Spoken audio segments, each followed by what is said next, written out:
Vamos a hacer una cosa. Ustedes saben que cuando Dios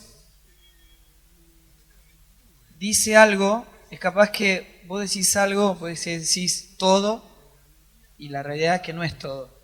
Pero cuando Dios dice todo, es todo, ¿verdad? Cuando Dios habla y dice algo, su palabra es absoluta.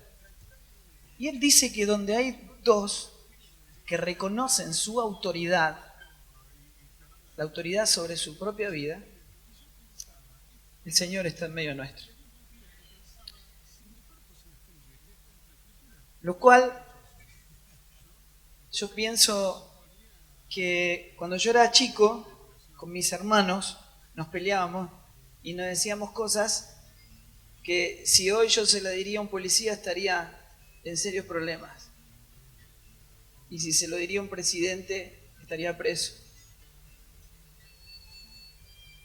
Pero Dios dice que Él ama a quien tiembla a su palabra, quien tiene temor de Él. Una de las características de la apostasía de la iglesia es precisamente esa. La pérdida del temor de Dios, la pérdida del temor de Dios a su palabra. La verdad es que el Espíritu Santo de Dios está en este lugar. En todo vamos a reconocer su presencia, porque Él hoy va a estar haciendo algo en nosotros que va a perdurar hasta el fin de los tiempos. Amén. La vez pasada, en una librería, encontré un libro y en la parte de atrás, en la contratapa, decía esto: no existe un evangelio atractivo para el no cristiano. Solo existe la verdad. Los pastores y maestros que diluyen el evangelio de Jesucristo para hacerlo más popular y atrayente son responsables de conducir a la gente en el camino que lleva a una condenación eterna. Es una tendencia moderna a alterar el mensaje del verdadero evangelio con el fin de complacer los deseos y caprichos de una cultura que espera recibir mensajes sin confrontación, respuestas livianas y compromisos superficiales. Muchos desean un Jesús alineado al marketing que se encargue de hacernos saludables, felices y prósperos. Pero Cristo no es el genio de la lámpara. Él es el Salvador. Amén. Hay una peligrosa tendencia en la iglesia de hoy de disasociar, de desconectar la gracia de la gloria de Dios. Y esto yo se lo quiero explicar de una manera lo más simple posible, porque el que esté desatento le hago una pregunta.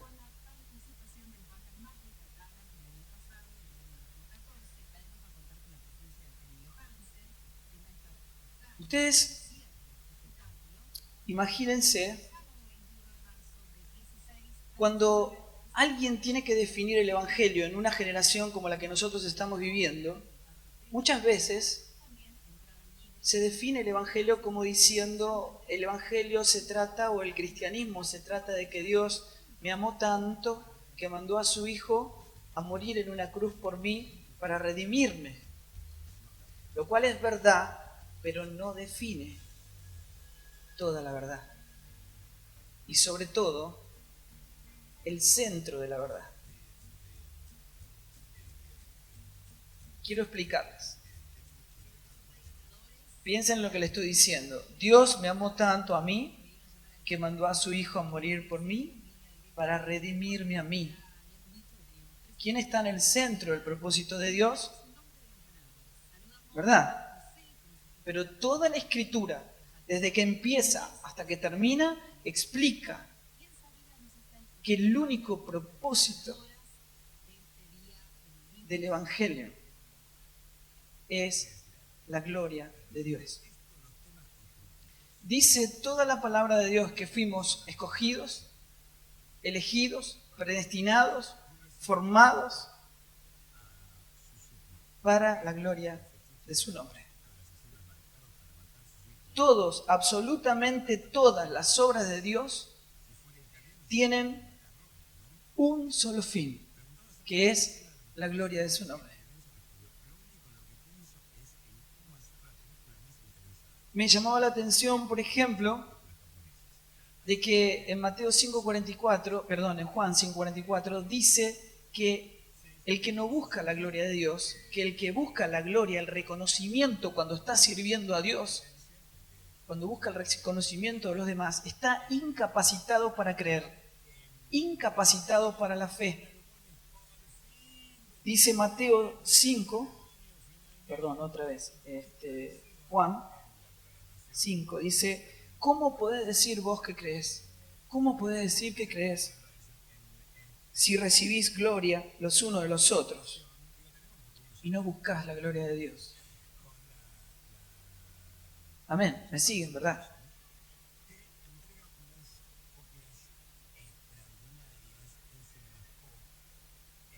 Esto tiene que ver en un punto sustancial, es que la manera de buscar la gloria de Dios es una, solamente una. Es hacer su voluntad. Y él dice en Romanos 8, versículo 28-29, que el propósito de Dios desde antes de la fundación del mundo, que nosotros seamos conformados a la imagen de su Hijo para la gloria de su nombre. Yo le quiero explicar esto de una manera lo más simple posible.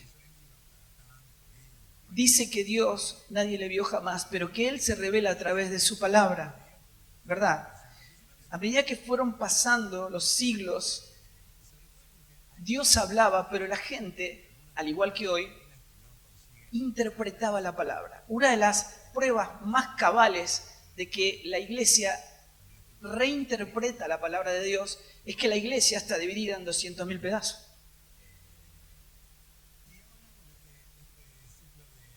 Y entonces un día, como ya se habían matado más de 6.000 millones de corderos, Dios dijo, bueno, basta.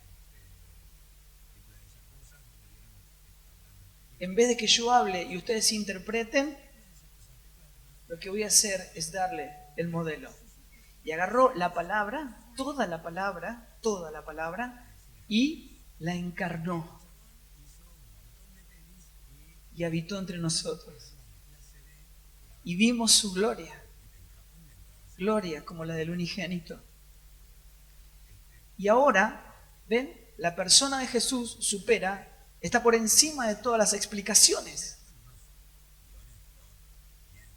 Ahora el Padre estaba diciendo frente al monte de la transfiguración, donde estaba Elías representando la profecía y Moisés representando la ley, diciendo, bueno, ahora hay que seguirlo a Él. Ahora es Él. Él es mi Hijo, a Él seguir. Amén. Si ustedes leen la Escritura van a ver que Jesús en todo decía, no vine a hacer mi voluntad, sino la voluntad ¿de quién? De mi Padre.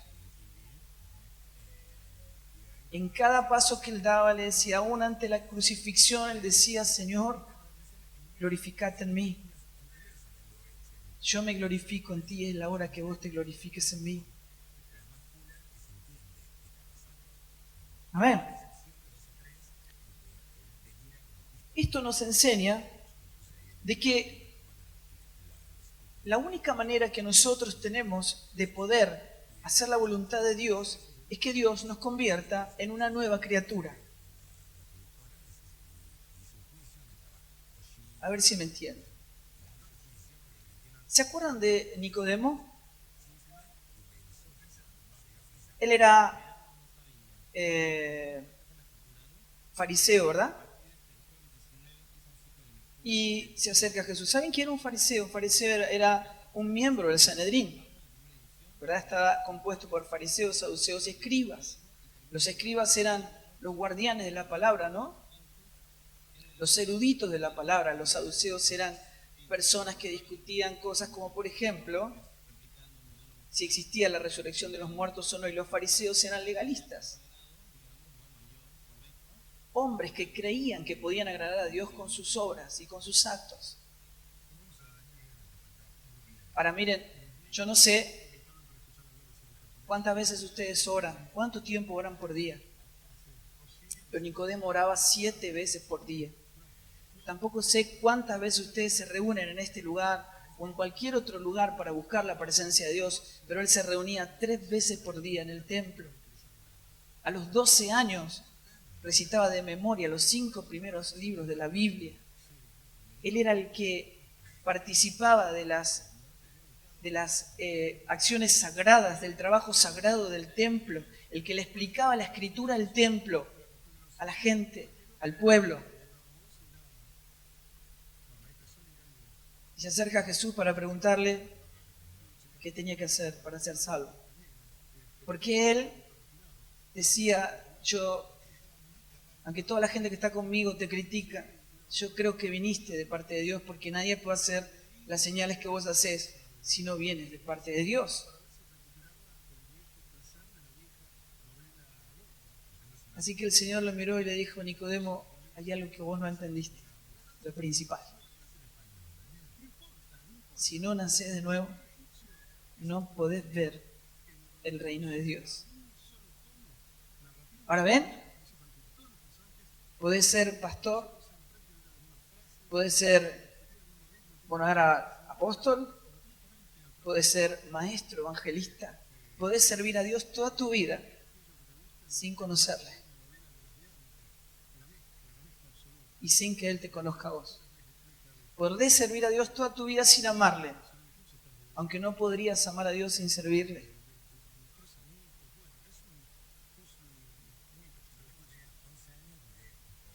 Mucha gente cree que la manera de demostrarle a Dios que le ama es sirviéndole, pero es imposible agradar a Dios a través de nuestras obras.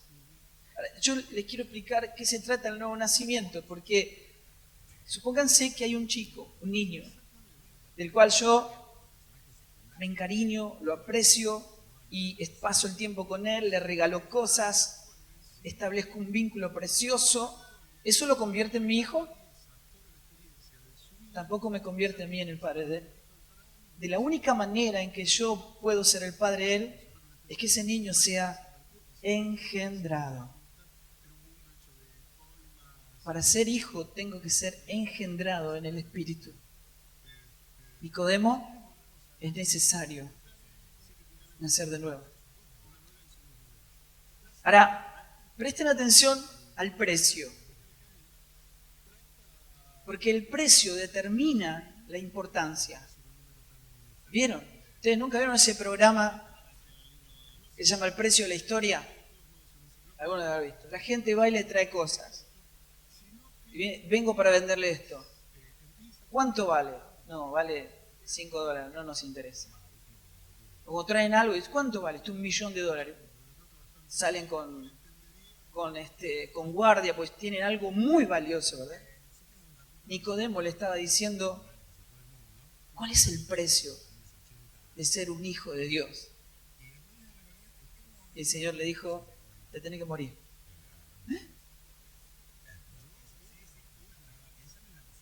El precio de seguir a Cristo es nuestra propia muerte. Amén. Porque si no morís, no podés nacer de nuevo. Y si no nacés de nuevo, no podés ver el reino de Dios. ¿Ves? Podés explicarle la palabra de Dios a todo el mundo. Podés tener discípulos, podés predicar, podés servirle. Pero a vos, el reino, no se te revela. ¿Se entiende? Amén. ¿Qué quiere decir eso? Que Dios no viene a emparchar tu vida pasada, sino que viene a hacer todas las cosas nuevas. Hay un problema por el cual la gente se acerca a Cristo y es lo que te puede clausurar la entrada al reino de Dios. si vos venís buscando que Dios te restaure tu casa, tu familia, tu economía, que te sane, estás entrando por otro lugar. Por ahí no se entra al reino.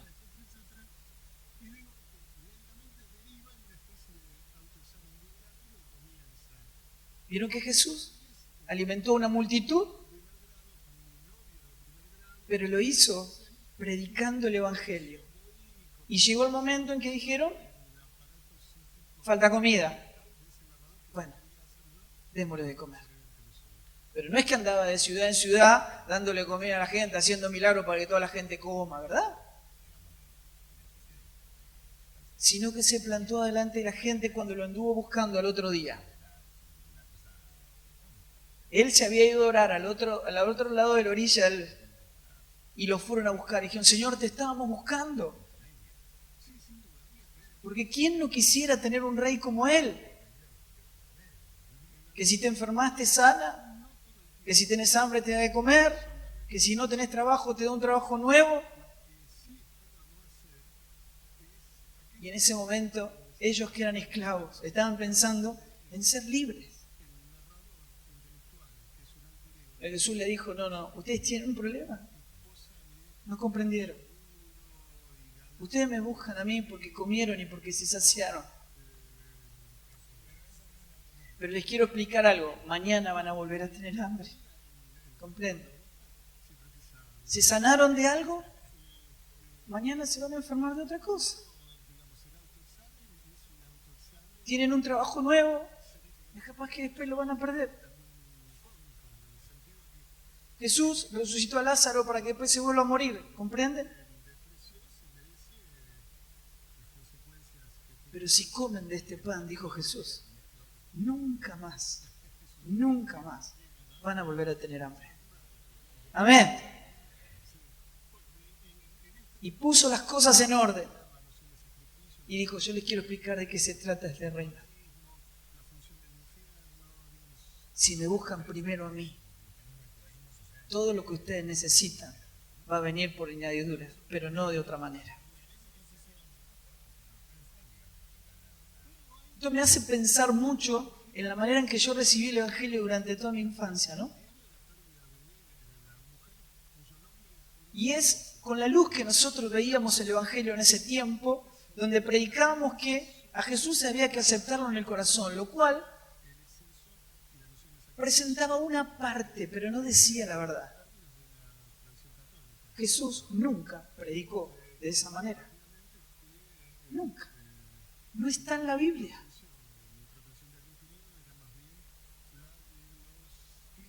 Jesús no es un ticket para entrar al cielo, ¿entienden?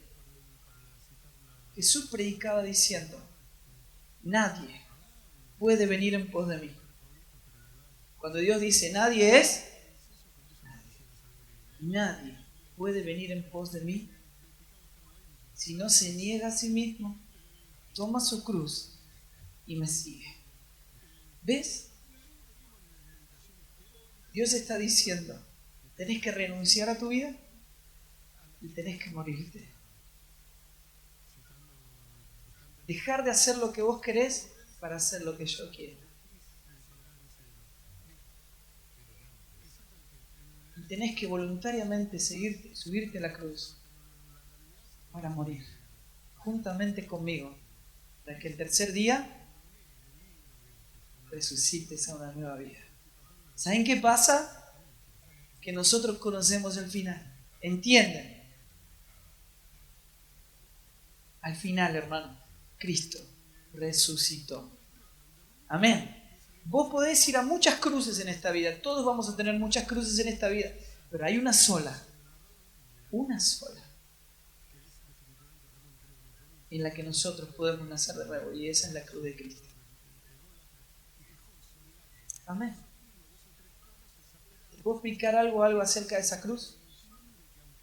No pensaba hablar de esto, pero yo sé que le voy a pegar una patada en los dientes a más de uno. Digo, porque es tan importante la cruz. Es el lugar en donde el amor de Dios se manifiesta de la manera más profunda. Es el lugar más precioso donde estar, pero todos le escapamos al sufrimiento, la verdad. Nadie quiere sufrir. De verdad que si no comprendiéramos el Evangelio estaríamos todos atrás del lema para de sufrir, ¿verdad?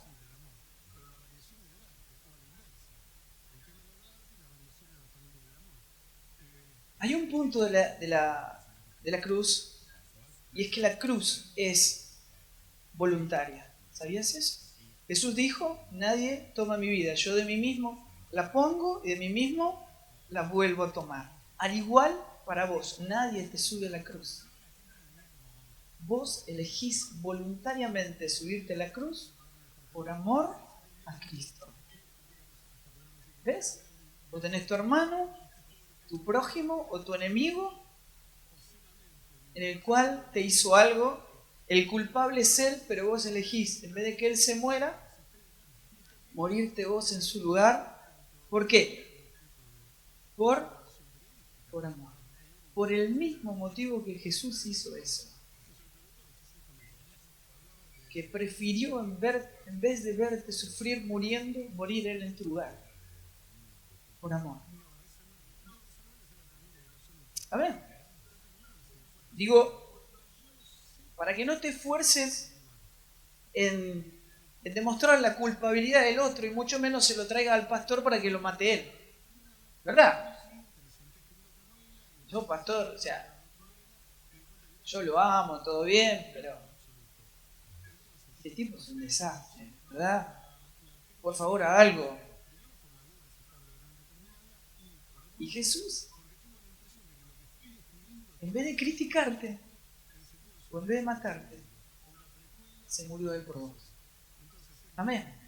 Ves que hay muchas cruces, pero esta es la única que va a redimirte. Amén. La cruz es injusta. En el monte había 3 cruces. 2 eran justas, porque eran hombres que estaban pagando por lo que habían hecho.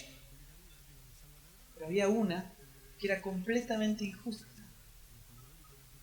¿Ves? El inocente pagando por los culpables, el justo pagando por los injustos. ¿De qué quiere decir eso? Que no importa quién es el culpable.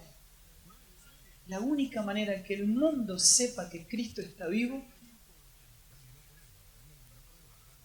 es que vos elegís morirte por amor al que se pierde, a tu hermano, a tu prójimo y a tu enemigo. Nosotros somos seguidores de alguien que murió por amor a sus enemigos. Amén. El mundo no puede ver a Jesús porque es invisible. La única manera que tiene el mundo de poder ver a Jesús es a través nuestro. Amén. El propósito de Dios es que vos seas conformado a la imagen de su Hijo. Toda la palabra habla de imitación. Cuando vos, frente a cualquier acto de la vida, ¿saben por qué digo esto? Porque hay gente que está en la cruz. ¿Vieron cómo funciona? ¿Saben cuándo le quitan lo bajaban de la cruz a uno? ¿Cuándo? Cuando moría, ¿verdad? Así que, ¿cómo pasaba? Las autoridades decían, anda a ver si se murió, ¿verdad? Entonces iba y encontraban al tipo ahí crucificado diciendo, no, que me viene a decir a mí porque no se fijan en su mamá. Entonces, no se murió. Pues hay que dejarlo un tiempo más. Pasaba un tiempo, decía, anda a fijarte si se murió. Iba y decía, ¿cómo está dirigiendo este loco? Yo lo haría mucho mejor. Dice, ¿se murió? No, se murió. Hay que dejarlo un rato más.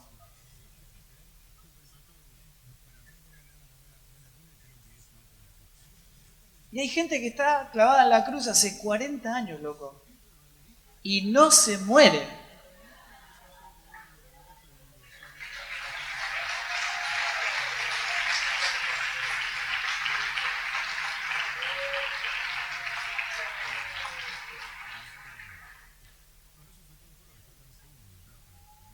Yo digo esto porque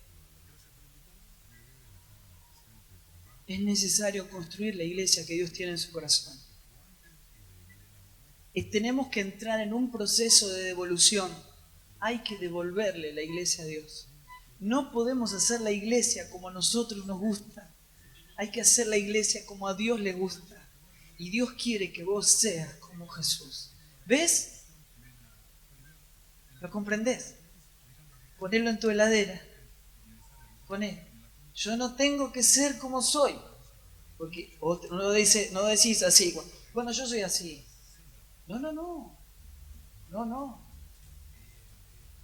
No tenés que ser como sos. Tenés que ser como Cristo. Amén. Esa es la iglesia que Dios quiere.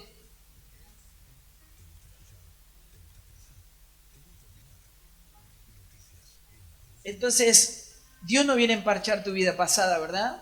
Para eso hay gente que viene a Dios porque tiene problemas. Entonces dice, no, esta parte de mi vida está bien, esto no necesito que lo toques.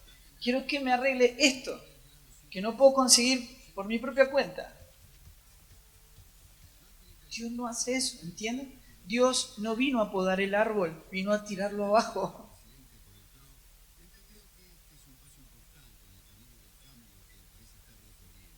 Quiere que seas una nueva criatura.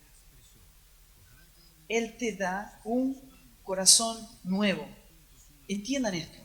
Dice la palabra de Dios que cuando vos estás sin Dios tenés un corazón de piedra y estás muerto. Lo que hace Jesús es operártelo, ¿entendés? Pasa Él, te abre el pecho, te saca el corazón de piedra, ahí te morís. Pero te pone uno de carne y te vuelve a coser y te sopla. Así, o más fuerte. Y te resucita. Pero ahora con un corazón nuevo. Que dice la palabra de Dios que ama lo mismo que Dios ama. Y que desea lo mismo que Dios desea. Porque Él es el que produce tanto el querer como... Porque somos hechura suya, hechos para buenas obras.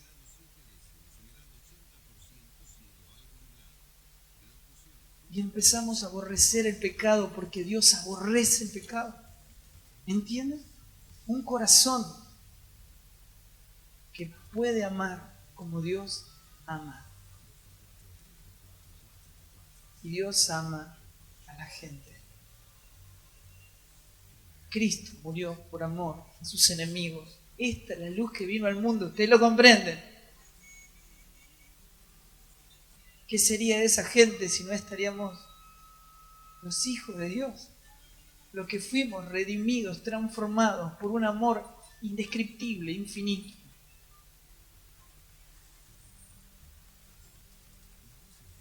Recuerdo a Francisco de Asís en una vuelta. Él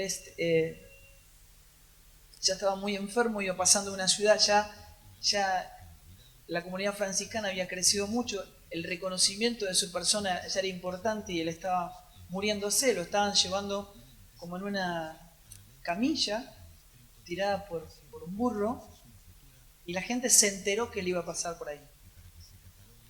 Así que se amontonó la gente para verlo. Y cuando cruzaron la ciudad se pararon para descansar y se acerca un linchera. Y le dice, ¿así que vos sos Francisco? Sí. ¿Cómo te quiere la gente, Tené cuidado, no se te vaya a subir a la cabeza. Y León, que era uno de sus discípulos, que era el que escribía cuando Francisco hablaba,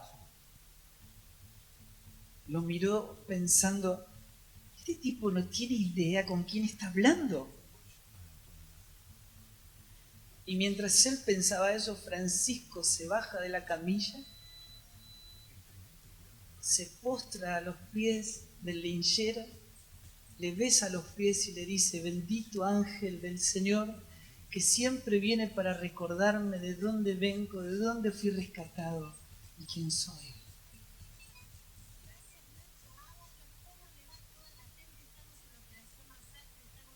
Digo, Dios tiene que hacer algo porque en este reino, el más pequeño es el mayor. Porque el que quiere ser mayor en este reino tiene que ser el servidor de todos. No hay mayor privilegio y grandeza para el corazón de Dios que servir a la mesa de los más pequeños. Escúchame, yo lo digo, ¿no? Porque el Evangelio ni siquiera es para que seamos felices.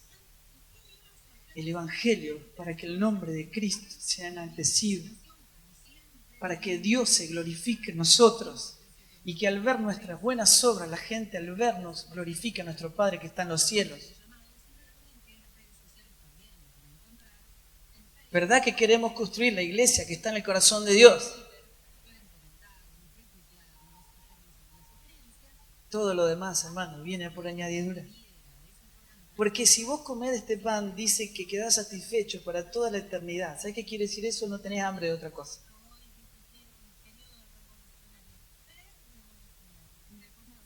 Amén.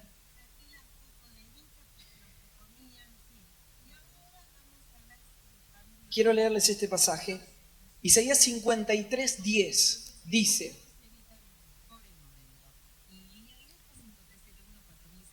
con todo, Jehová, Dios, quiso quebrantarlo, sujetándole a padecimiento. Cuando haya puesto su vida en expiación por el pecado, verá linaje de descendencia. Vivirá por largos días, y la voluntad de Jehová será en su mano prosperada.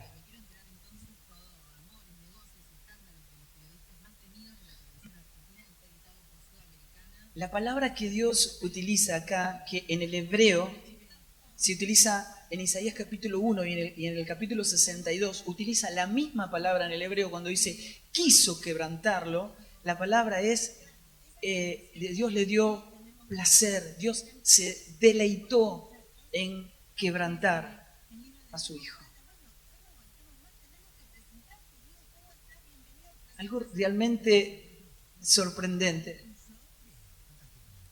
Pero en Romanos 3:23 dice, por cuanto todos pecaron, están destituidos ¿de qué? De la gloria de Dios. Lo que está diciendo que el pecado es no alcanzar la gloria de Dios, es hacer lo que yo quiero y no lo que Dios quiere, lo que define esencialmente el pecado.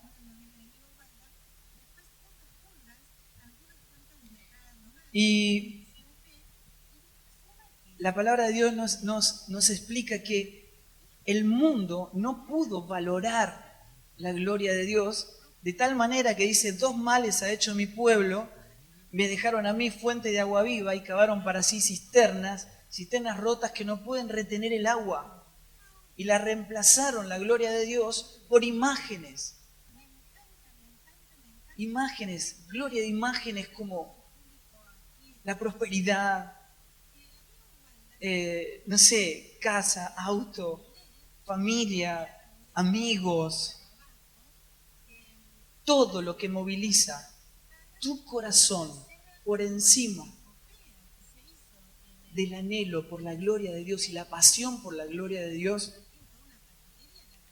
es precisamente lo que te va a condenar. ¿Se acuerdan del joven rico? El joven rico viene y le dice, Señor, ¿qué tengo que hacer para ser salvo? El Señor le dice, bueno, le da una lista de comportamiento, ¿verdad? Le dice, honra a tu padre y a tu madre, no codiciarás la mujer de tu prójimo, ¿verdad? Y él le dice, todo eso dice de chico. Un chico espectacular, ordenado, bueno, guarda los mandamientos de Dios. De pequeño, ordenado en sus finanzas. ¿De verdad? Todo lo hubiésemos hecho, pastor. ¿Qué me dicen ustedes?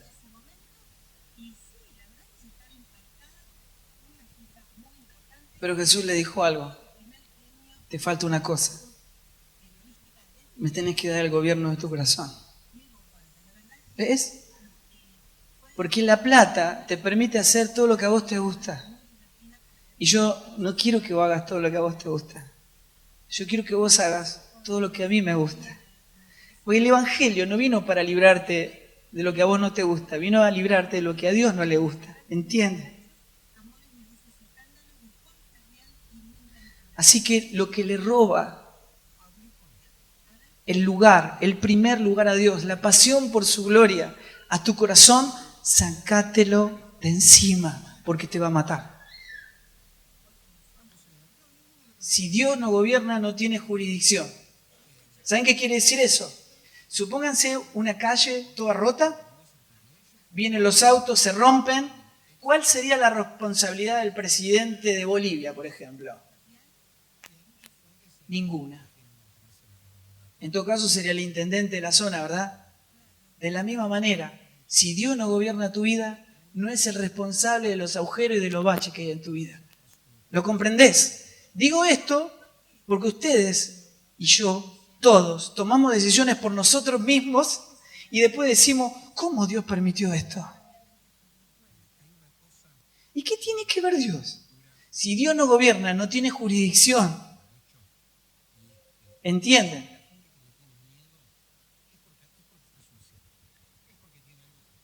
Pero la palabra de Dios nos está revelando de que Dios quiso quebrantar a su Hijo sujetándole a padecimiento. Y Dios empieza a hablar de nuestro corazón.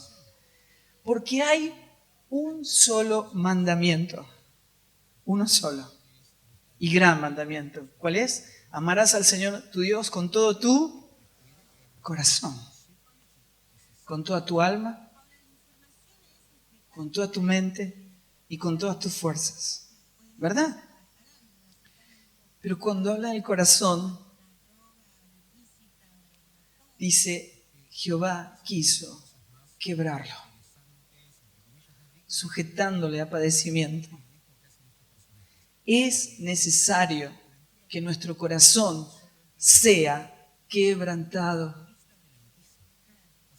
Es necesario nacer de nuevo.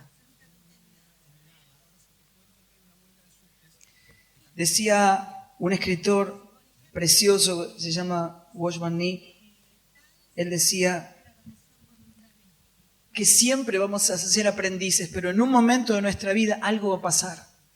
Algo que nunca más vamos a poder volver a ser los mismos. Y es el momento en que Dios quiebra nuestro corazón. Y tomó, préstenme atención a lo que voy a decir, tomó una galletita.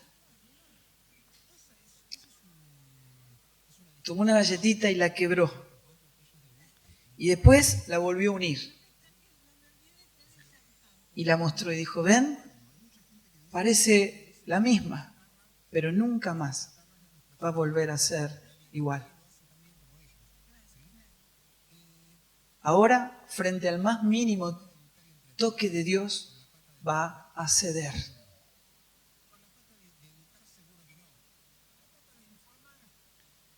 Cuando Dios te quiebra, te convierte en alguien lisiado. Alguien completamente lisiado. Cuando el ser humano se encuentra sin fuerzas propias, en un estado de debilidad, lisiado. Es precisamente a través de esa experiencia que se manifiesta el verdadero poder de Dios. Porque cuando soy débil, entonces no hay posibilidad que el poder de Dios se manifieste si no soy débil, si no intervengo en lo que Dios quiere hacer. Y entonces, decía él, no puedo retenerte, pero puedo rogarte, me cuesta la fe y apenas puedo orar, sin embargo, creo. Y cuando esto ocurre, pero confiamos en Él, entonces Dios tiene que actuar. Miren, solo el bien acontece a los que le pertenecen a Dios completamente. Pero es necesario morir. Es necesario que nuestro corazón sea quebrantado. Y lo más importante, el versículo 10, es que dice que cuando Dios quebrantó a su Hijo, dice, lo sujetó a padecimiento, y cuando haya puesto su vida en expiación por el pecado, entonces viene el fruto, la descendencia y la eternidad. ¿Y cuál es el resultado? ¿Qué es lo que va a ser prosperado cuando sea quebrantado? ¿Qué es lo que prospera cuando soy quebrantado?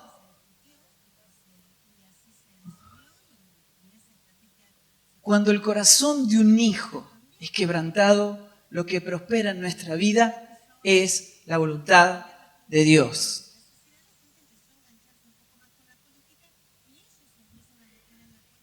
Amén. Miren, escuchaba en la televisión, decían, nosotros no vemos el mundo tal cual es, sino que vemos el mundo tal cual somos. Es una interpretación de la realidad. Es una mezcla de mis experiencias y de mis expectativas frente a la vida. Por eso es que no puedo ver la realidad que ve Dios.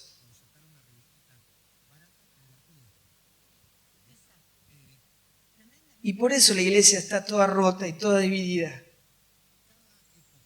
Y entonces Jesús nos habla y nos dice, ¿ves? No estás viendo correctamente. Es necesario que me des tu corazón. Yo quiero tu corazón. No es tu servicio, es tu corazón. El servicio es una consecuencia de que vos me des tu corazón. Mire, voy a terminar con esto para que ustedes me entiendan. Supónganse que viene una persona, viene a ver a su esposa, ¿sí? Viene del trabajo, la esposa abre la puerta y está ahí el tipo, ¿no? Con un ramo de flores. Grosso, ¿no? Esencialmente, pues los hombres no somos románticos y nos recuesta que las mujeres lo sean. Entonces, cada tanto un ramo tiene que pintar por ahí, ¿no? Y aparece con el ramo de flores. ¿La mujer qué hace? Se derrite. ¿Por qué? Y le dice, no puedo creer, estuviste pensando en mí. ¿No? Y, bueno, ¿qué hace el cavernícola? ¿Qué hace? ¿Qué hace? Le dice, no, es que un compañero mío del trabajo se lo olvidó. Y antes que se eche a perder, yo te lo traje a vos. Entonces, ¿qué hace esa Teresa de Calcuta, ese premio Nobel de la Paz? ¿Qué hace? Agarra las flores, las pone en un jarrón con agua y la pone en la mesa, en el centro de la mesa, en el comedor.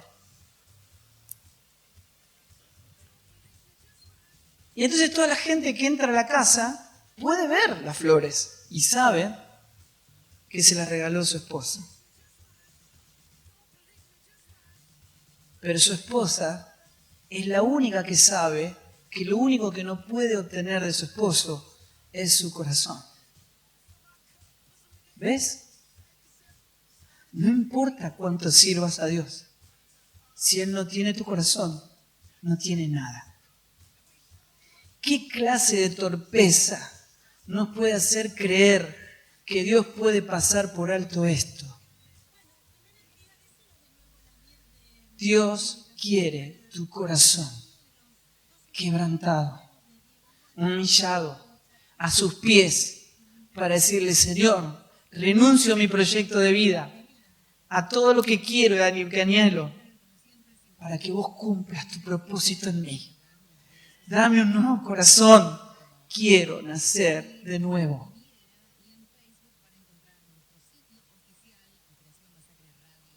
Amén. Mira, ¿me puede venir el tecladista? Vení. ¿Quién es el tecladista? Pero cuando yo era adolescente, me costaba comprender la negación de mí mismo. O sea, ¿cómo Dios me puede pedir que yo no sueñe, que no tenga propósitos en mi vida? No podía comprender la profundidad del plan de Dios. Y me costaba comprender la cruz. Vos comprendés eso, ¿verdad? Porque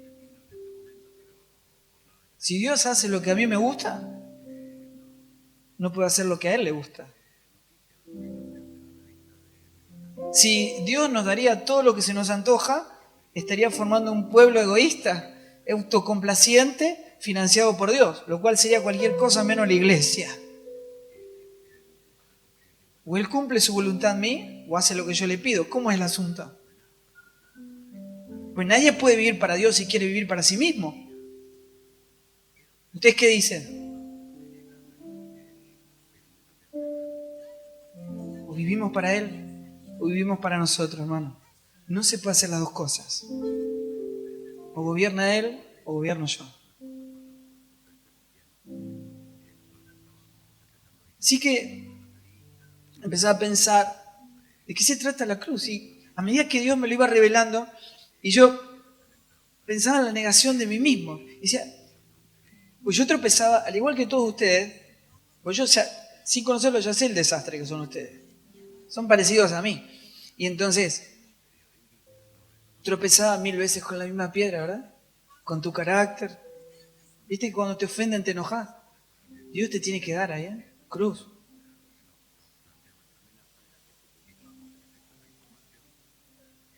Y hasta que un día entendí la negación. Y me enfrenté a una situación tan injusta y había comprendido que si yo me defendía, Dios no me podía defender. Dios me dijo, o te defendés vos o te defiendo yo. ¿Cómo es el asunto?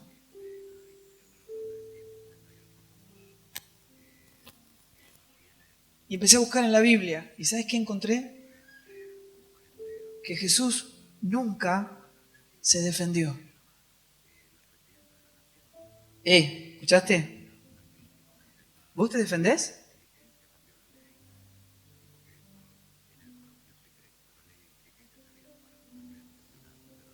Si vos te defendés, Dios no te puede defender. Y entonces me trataron injustamente y yo que tenía ganas de meterle una piña, me morí por él y lo amé. Y cuando volví para casa, me puse a llorar de la emoción porque decía, Señor, ¿ves? Lo estoy haciendo por amor a vos, ¿entendés? Me siento tan feliz porque solo aunque sea por este momento me siento parecido a vos. Es una batalla, una. Pero en cada circunstancia de la vida, en vez de hacer lo que yo quiero, miro al modelo que es Jesús y hago lo que Él haría por mí. ¿Saben que el Evangelio es un acto de sustitución? Es Jesús muriendo en nuestro lugar, ocupando nuestro lugar en la muerte, de manera que cuando el Padre ve a su Hijo, te ve a vos, y cuando te ve a vos, ve a su Hijo. ¿Saben cómo lo entendí yo? Hacía 10 días que había fallecido uno de mis hijos. Y yo paré en un semáforo. Y un nene me golpea la ventana para pedirme una moneda. Y yo me di vuelta y le vi la cara de mi hijo. Y me choqueó tanto, fue un golpe tan fuerte que me tuve que estacionar para tranquilizarme y me puse a orar. Y cuando estaba hablando con el Señor me habla y me dice, ¿sabes por qué este tipo de situaciones vos lo resolvés dando una moneda? Porque no podés reconocer a tu propio hijo en ese chico. Y lo entendí. Y dije, así es como funciona. Así es como Dios lo ve. Cuando Dios te ve, ve a su Hijo.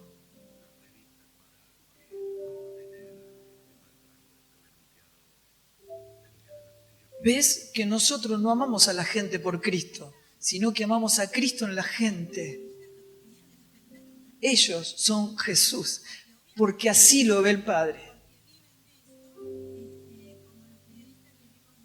No amar a la gente como Dios la ama es un acto en contra del corazón de Dios. Lastimás, ofendés a Dios. Esa es la iglesia que Dios está queriendo formar, ¿comprenden? Esta es la iglesia que puede transformar el mundo y llenarlo de la gloria de Dios.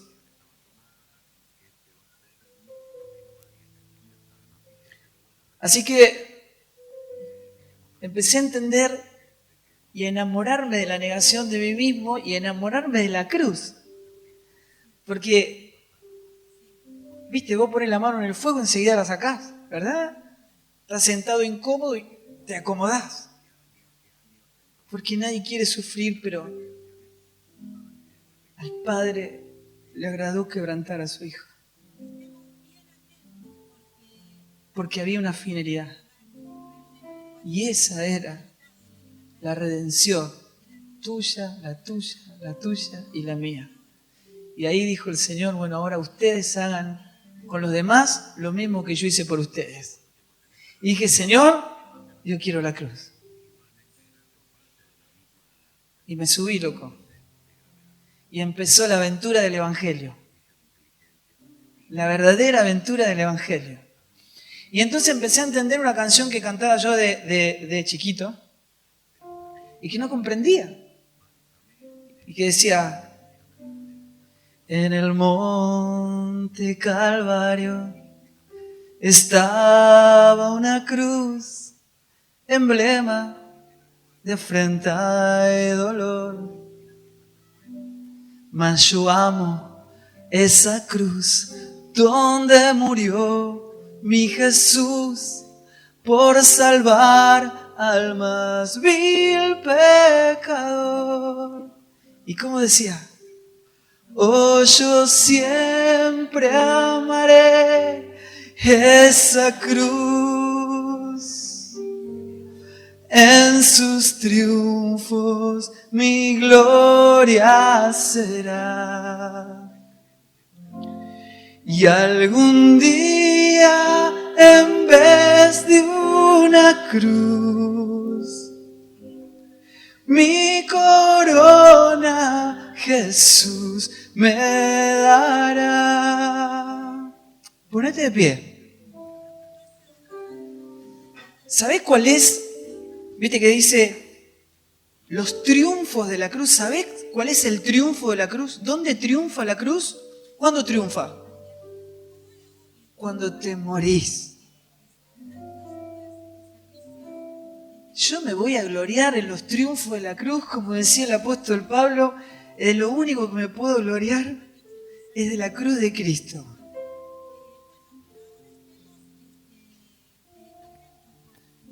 Y decía, en la cruz de Jesús, su sangre vertió, hermosura contempló sin par.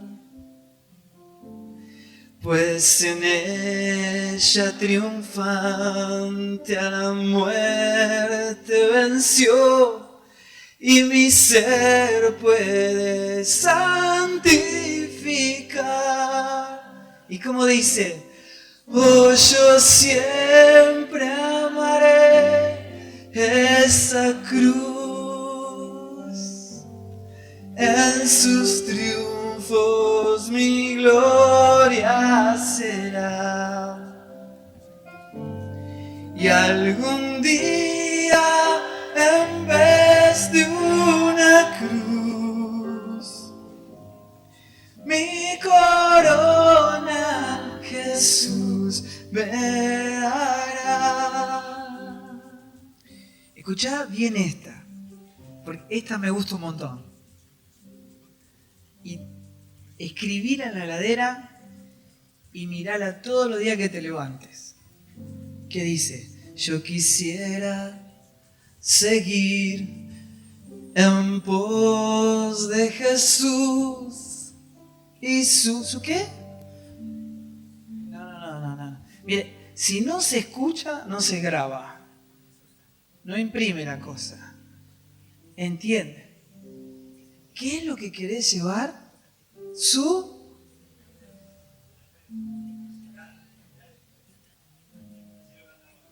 O sus desprecios.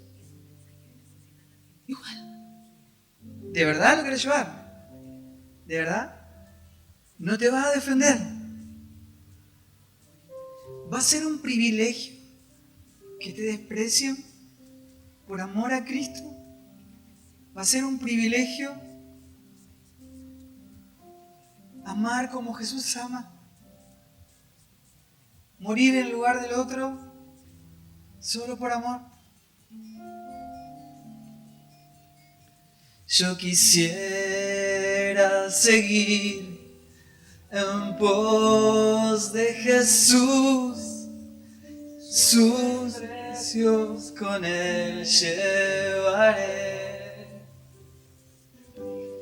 Y algún día feliz con los santos en luz, que para siempre su gloria veré. Que se escucha, a ver. Oh, yo siempre amaré esa cruz, en sus triunfos mi gloria será. Y algún día en vez de una cruz, mi corona Jesús me dará. Decía Sofonías Sofonías era un profeta menor, y él decía que estaba profetizando que iba a caer el reino de Judá por su idolatría, por su altanería, por su corrupción. Y profetizaba que iba a venir un reino, pero un reino de gente pobre, pero que iba a buscar la gloria de Dios. Y cuando el Señor aparece en escena, se sube a un monte y lo primero que dice es: bienaventurados los pobres de espíritu, porque de ellos es el reino de los cielos. ¿Qué decís? Bendito sea el Señor que escondió esto de los sabios y entendidos y lo reveló a los pequeños, a lo vil y lo menospreciado de este mundo, que sos vos y yo, loco. Bendito sea el Señor. Dios tenga tu corazón y pueda construir entre nosotros la iglesia que va a venir a buscar. Quebrá tu corazón. Pensá a quién tenés que pedirle perdón. Pensá qué tenés que restaurar. Pensá a quién tenés que ir a ver. A quién tenés que llevar la buena nueva. ¿Por quién tenés que orar? ¿A quién tenés que escuchar? Porque la única manera que se puede seguir a Cristo es caminando sobre las mismas pisadas que pisó nuestro Maestro. Hermano, yo le digo algo. Yo me comprometo a caminar junto a ustedes en este Evangelio. En este Evangelio. Me comprometo a hacer lo que estoy predicando. Dios está de testigo. Porque no hay otra iglesia y porque no hay otro Evangelio. Me comprometo a hacerlo con ustedes, a caminar juntos, para que Dios pueda lograr su propósito en todos nosotros. Amén. Dios les bendiga, les guarde y cumpla su propósito en ustedes. Muchas gracias.